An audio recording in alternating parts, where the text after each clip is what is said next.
क्या ईश्वर है या नहीं? अगर आप जानना चाहते हैं तो बने रहें मेरे साथ इस कहानी में अंत तक।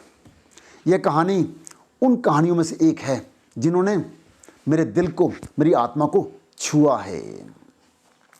ये कहानी है दो बच्चों की जो माँ के गर्भ में पल रहे हैं और आपस में बात कर रहे हैं। पहला बच्चा कहता है, अरे सुन, तेरे को यहाँ से निकलने के बाद, डिलीवरी के बाद जीवन में भरोसा है क्या? दूसरा कहता है, हाँ बिल्कुल है ना, यहाँ से निकलने के बाद तो बहुत सुंदर जीवन होगा।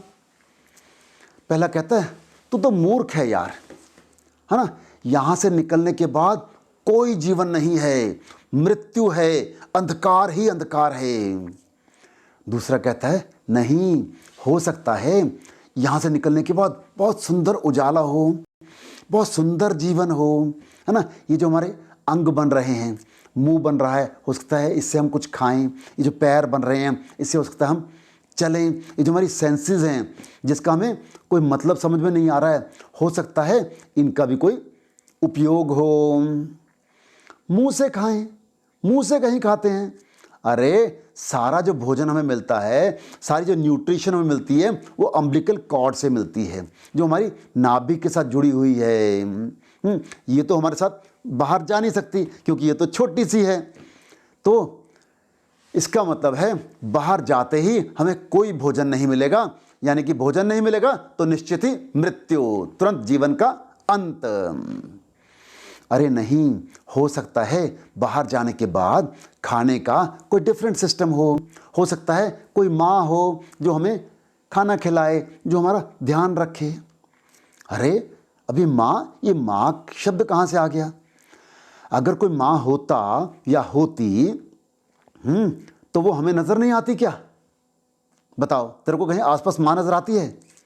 नहीं नज़र आती है, तो इसका मतलब कोई माँ नहीं है। जब हम परेशान होते हैं, दुखी होते हैं, जब हमें डर लगता है, तो कोई माँ आती है क्या? नहीं आती है, तो कोई माँ नहीं है। अच्छा, एक बार को तेरी बात मान लेते हैं कि बाहर जीवन है, तो बाहर से अंदर कोई क्यों नहीं आता है? तो स्पष्ट है, बाहर कोई जीवन नहीं है।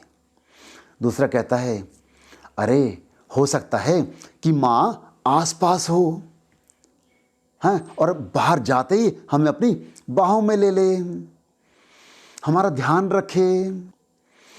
अरे भाई, अपना तो सिंपल सा प्रिंसिपल है, जो नहीं दिखता वो नहीं है, स्ट्रेट फॉरवर्ड लॉजिक है ये। दूसरा कहता है, जब तेरा मस्तिष्क शांत हो जाएगा, जब तेरा अहम डिसॉल्व हो जाएगा, मन स्थिर हो जाएगा, शांत हो जाएगा, तब तुझे माँ के होने का एहसास होगा, तब तुझे माँ के प्रेम का पता चलेगा। इसी तरह हम ईश्वर के बीच में समाहित हैं, लेकिन हमें ईश्वर नज़र नहीं आते हैं। कब नज़र आएंगे? जब हमारा अहम खत्म हो जाएगा, जब हमारा मन स्थिर होगा, जब हमारा मन शांत होगा, तब हमें ईश्वर के होने का एहसास होगा, ईश्वर के दर्शन होंगे तब हमें। लेकिन पॉइंट ये है कि ये मन स्थिर कैसे हो, ये मन शांत कैसे हो? यस, ये होगा योग से, प्राणायाम से, ध्यान यानी कि मेडिटेशन से, और सुदर्शन क्रिया से। अब ये योग, प्राणायाम, ध्यान और सुदर्शन क्रिया सिखाएगा कौन? ये हम आपको सिखाएंगे। अगर आप सीखना चाहते हैं तो कांटेक्ट करें 9896550913। अगर आप डिटेल्स जानना चाहते हैं तो डिस्क्रिप्शन में चेक कर लें। धन्यवाद, नमस्कार।